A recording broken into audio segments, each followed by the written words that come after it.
अतीत में खोए लोगों की मानसिकता के बारे में 19वीं शताब्दी के ब्रिटिश कवि रॉबर्ट ब्राउनिंग ने लिखा था कि वो दौर बहुत बुरा, बहुत उदासी और पागलपन भरा था, लेकिन था बहुत स्वीट।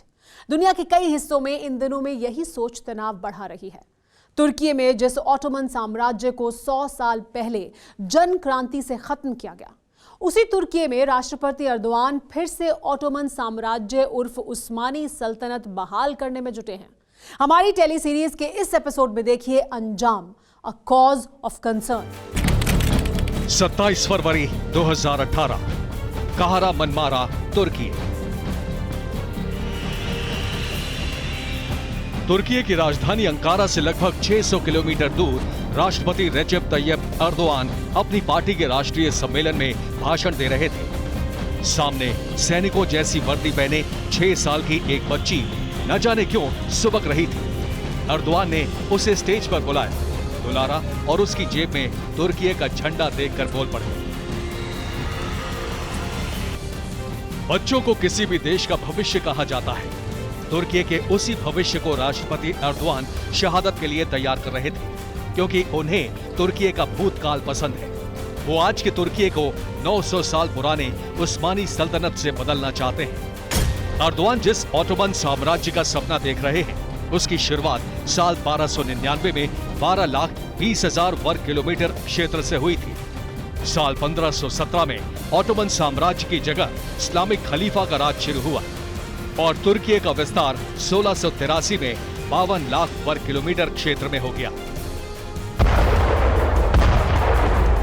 पहले विश्व युद्ध के बाद तुर्की के लोगों ने ही उस्मानी सल्तनत को खत्म कर दिया। युवा तुर्क आंदोलन के बाद 29 अक्टूबर 1923 को जो नया तुर्की पैदा हुआ, वो लोकतांत्रिक और धर्मनिरपेक्ष था, जिसे अर्दोआन ने बहुत हद तक बदल दिया है। यूरोप को आज अगर खतरा सबसे ज्यादा किसी से है तो रूस से नहीं, वो टर्की से। इस्लामिक स्टेट टर्की एक तरीके से पूरा बन गया है उसको लेकर के, और वो वहां दोबारा ये चाहता है कि यूरोप पे हमारा कब्जा हो। और उधर आप देखिए ड्रोन बना रहा है, सबको बेच रहा है, अपनी आर्मामेंट इंडस्ट्री को स्ट्रांग कर रहा है। तीसरी तरफ नाटो में होते हुए ग्रीस को धमका रहा है। ग्रीस से पहले युद्ध भी लड़ चुका है, अब फिर ग्रीस को धमका रहा है। कभी वो रूस के फेवर में बयान दे देता है, कभी उल्टा दे देता है। तो उसका दिमाग जो इस समय है वो इसी में चल रहा है कि मैं अपने ऑटोमन एम्पायर को दोबारा बना सकूं। उस्मानिया सल्तनत के चक्कर में अर्दोआन तुर्की को कट्टरपंथ के रास्ते पर ले जा रहे हैं। इसका विरोध भी तुर्की में जमकर हुआ, लेकिन जितना विरोध हुआ, तुर्की में उनका राजनीतिक कद भी उतना ही बढ़ता गया। अर्दोआन की राजनीतिक पारी इस्लाम के नाम पर ही शुरू हुई थी।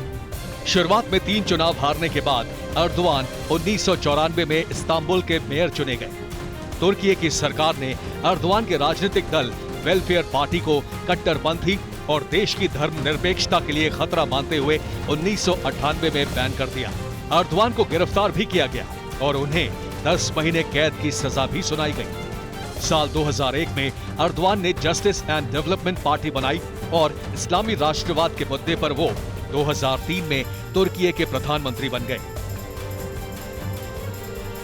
तुर्की में एक बड़ा तबका समझ रहा है कि अर्दोआन ठीक नहीं कर रहे। अर्दोआन का तख्ता पलट करने के लिए 2016 में तुर्की की सेना में बगावत हो गई थी, लेकिन उन्होंने ऑटोमन साम्राज्य का सपना दिखाकर अपने समर्थकों का इतना मजबूत नेटवर्क तैयार कर लिया है जिसका कोई तोड़ नहीं है।